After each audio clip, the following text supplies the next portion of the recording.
தமிழ்நாட்டில் இஃபான்னு சொல்லி ஒரு யூடியூபர் பல்வேறு செயல்களை செய்து தேடப்படும் குற்றவாளியாக சில காலமிருந்து இன்று வரை அவன் கைது செய்யப்பட வேண்டியவன் கைதுகளுக்கு அப்பால் திமுகவின் ஆட்சியாளர்களினுடைய ஆதரவு இருப்பதனால குற்றங்களில் இருந்து தப்பி இன்றும் யூடியூபராக தொடர்கின்றான். அவன் மீது ஒரு கொலை குற்றமும் இருக்கின்றார்.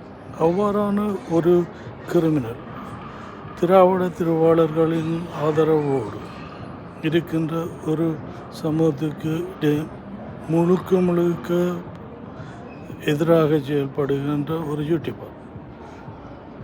அவன் அண்மையில் யாழ்ப்பாணத்தில் உள்ள ஒரு இந்திய சோத்துக்கடை பிரியாணி கடைக்கு திறப்பு விழாவுக்கு வர்றான்.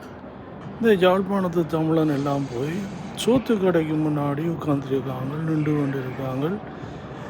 இந்த யாழ்ப்பாணத்தானுக்கு அறிவு மங்கித்தான் போச்சுதா இல்லை சொரணை கெட்டே போச்சு?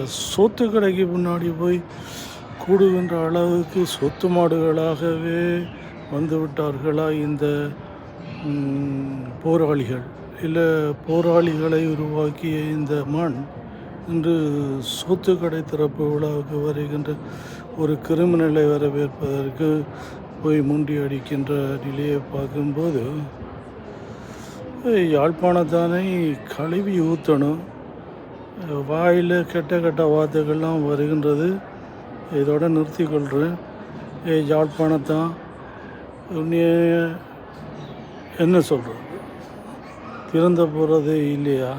அறிவை மூளையை கழட்டி வச்சுட்டு திரிகிறீங்களா?